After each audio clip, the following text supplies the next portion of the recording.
Proverbio del día, busquemos la sabiduría. Comentario, Proverbio 19 de bendición. Versículo 1. Por su semejanza con 28:6, muchos comentaristas piensan que se trata del mismo proverbio con ligeras variantes. J.J. Serrano lo sintetiza así: más vale pobre sincero que rico hipócrita. Sin embargo, Cohen sostiene que los dos versículos enseñan diferentes lecciones. Aquí el punto en cuestión es: mejor es el pobre que se contenta con lo que tiene y retiene su integridad que la persona que trata de escapar de la pobreza recurriendo a una vida deshonesta, pues este último es un necio al imaginarse que con malos métodos puede prosperar realmente. Versículo 2. La enseñanza de este proverbio en gradación de mal a peor es muy sencilla. Actuar sin precaución, con precipitación, es peligroso. Esto se expone de dos maneras. En la primera parte se habla de actuar sin conocimiento preciso de lo que se desea, lo cual no es bueno. En la segunda, de precipitación, apresuramiento de pies, que expone a errar el blanco. El mismo verbo que se emplea para expresar el pecado en su acepción más genérica, por lo que algunas versiones dicen peca. Versículo 3. Los hombres se encuentran en la vida con cruces, problemas, males y desilusiones. En gran parte se deben a su propia insensatez, son castigados por sus errores y pecados. Sin embargo, en lugar de reconocer en su necedad o pecaminosidad la causa de tales males, llegan a echarle la culpa a Dios, lo cual no solo es necio, sino también blasfemo. Compárese con Santiago 1, 13 al 17. Versículo 4. Este proverbio es muy semejante al de 14:20, muestra una vez más la triste realidad de esta vida en la que tanto vales cuanto tienes. El que tiene dinero puede disponer de todo lo demás que el mundo puede ofrecer. Si tuvieras dinero, habrá consolación. Escribía nuestro arcipreste de Hita ya en el siglo XIV. El rico puede hacer muchos regalos y favores, con lo que se gana muchos amigos no de su persona, sino de su riqueza.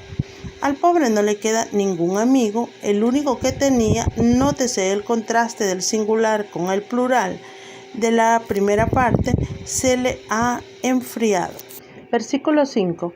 Hay hombres que enseñan a su lengua a hablar mentira. Jeremías 9:5. Con lo que están predispuestos a dar falso testimonio en un juicio, pero no escaparán del justo juicio de Dios, quien es celoso de su nombre y no permitirá que sea profanado al jurar en falso. Versículos 6 y 7.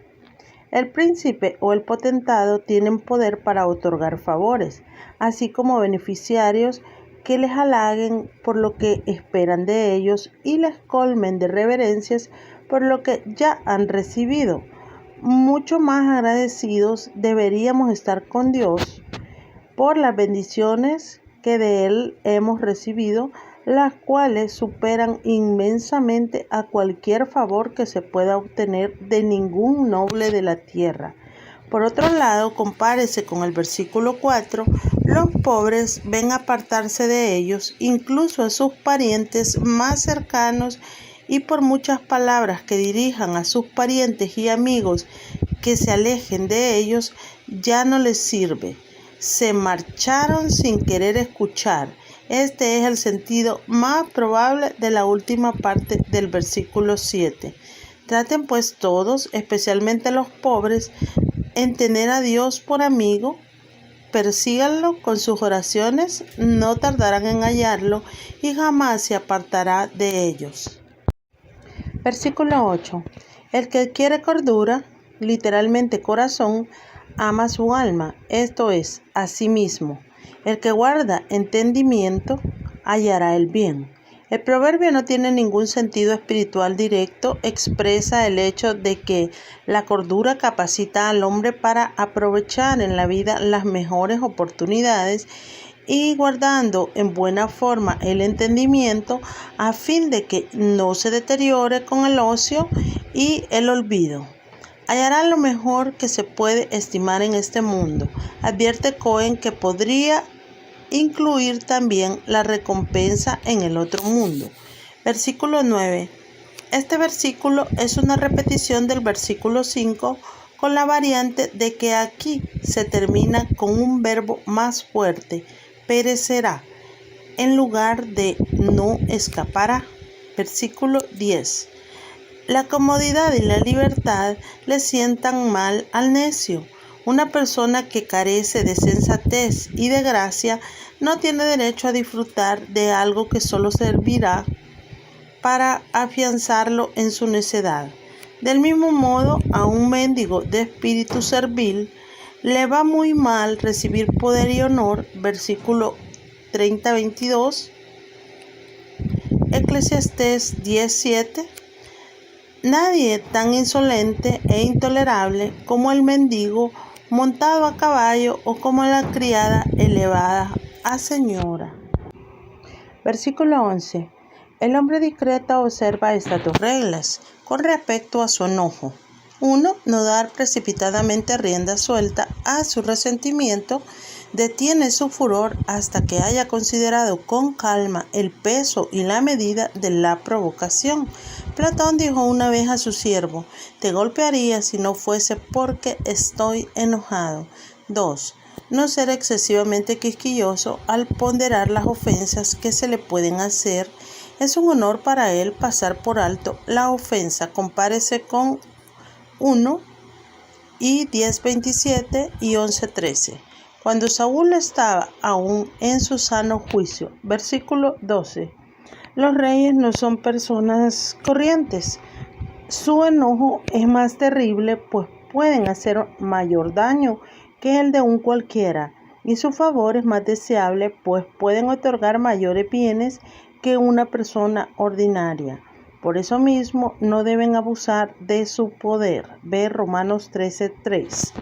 Esto debería animar a los reyes y príncipes a ser justos y equitativos y a los súbditos a cumplir fielmente en obediencia a las leyes y a servir del mejor modo al bienestar común del pueblo.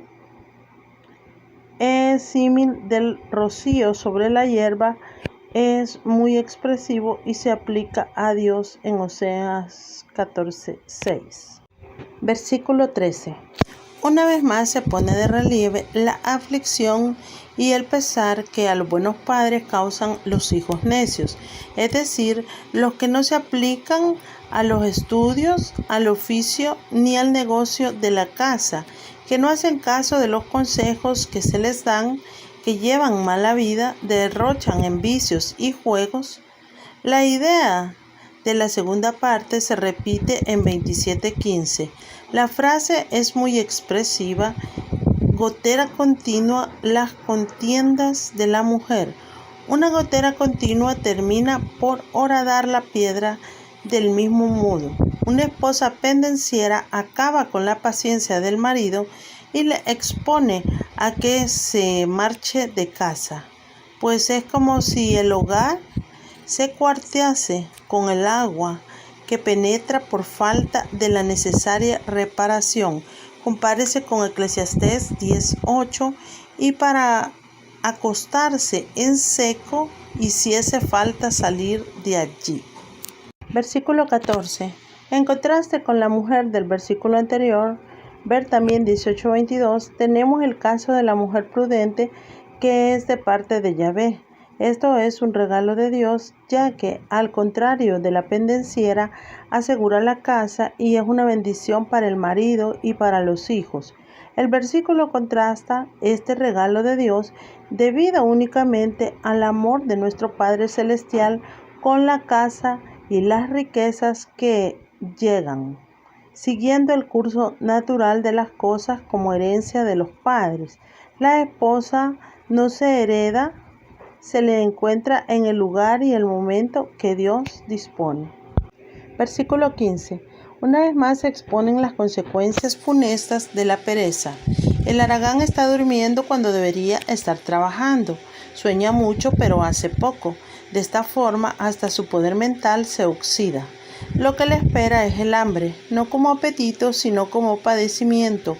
¿Y qué diremos del que es perezoso en los asuntos de la salvación, que no se preocupa por lo espiritual, ni siquiera sobre lo que es necesario para la vida y la verdadera dicha del alma? Versículo 16. Los que son diligentes en guardar el mandamiento en todo, haciendo de él la norma de su conducta, guardan su alma, es decir, preservan su vida. Si guardamos la palabra de Dios nos guardará. En cambio, el que no pone diligencia en ir por el camino recto, sino que menosprecia los caminos por los que debería andar, morirá prematuramente. Así se suele leer, pero el hebreo está en forma dual. Se le dará muerte mediante sentencia de los tribunales. Versículo 17. El deber de ser caritativo incluye dos cosas. Uno, compasión, la cual es el principio interior de la caridad en el corazón. El vocablo para pobre significa aquí débil, necesitado de ayuda, no necesariamente en forma de dinero. 2. Generosidad. No solo hemos de tener compasión del pobre, sino que hemos de ayudarle efectivamente de acuerdo con su necesidad y con nuestras posibilidades. Santiago 2, 15 y 16. Lo que se da a los pobres se presta a Yahvé, es como si se le diera a Dios y Él lo recompensará pagando un interés tan subido que superará con mucho al capital que le hayamos prestado ayudando al necesitado. Versículo 18. Tan pronto como aparece un principio de corrupción en los hijos, hay que aplicar el correctivo antes que se convierta en hábito. Si con la corrección se mejora, mejor que mejor. Si no, aplíquese el conveniente castigo físico, pero sin excederse, aunque la segunda parte del versículo, contra la opinión del famoso rabino Rashi, significa, según dice Wright, no le causes la muerte por negligencia en corregirle. Versículo 19. Es probable que este versículo tenga conexión con el anterior del modo siguiente. El iracundo, el padre que castiga al hijo sin medida, pagará la pena, esto es, las consecuencias de su ira desmedida. O si el iracundo se refiere al hijo, significaría que no sirve castigarle, pues volverá a las andadas. Aguántalo y ya pagará él las consecuencias. Wright opina que se trata de un caso diferente, más general. Es fútil rescatar a un hombre de su enojo, porque su mal genio le hará recaer repetidamente en nuevos incidentes. Versículo 20.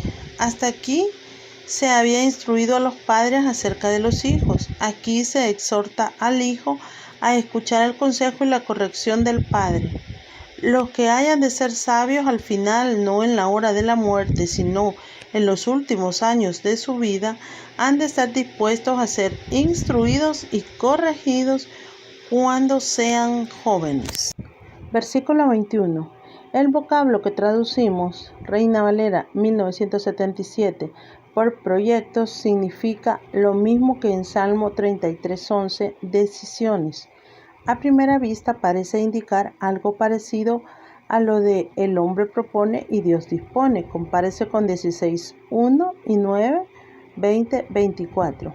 Cohen parece seguir la opinión de Gerondi, quien conecta el versículo 21 con el 20 del modo siguiente: que no piense el joven que se volverá serio y aceptará la instrucción en sus últimos años, pues nadie conoce los planes de Dios y quizás no viva muchos más años.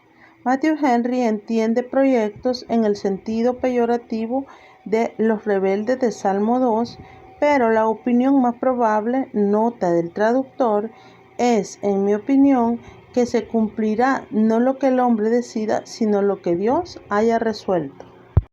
Versículo 22. La primera parte de este versículo es, según Cohen, un acertijo para el intérprete. La versión más probable es la que ofrece la Nueva Versión Internacional y que se halla al pie de la letra en la Biblia de las Américas. Lo que es deseable en un hombre es su bondad. El sentido de la segunda parte es que es preferible asociarse con un pobre, aunque éste no disponga de medios para mostrar su generosidad, antes que con un rico mentiroso que promete favores pero no los cumple. Versículo 23. Los temerosos de Dios son protegidos del mal.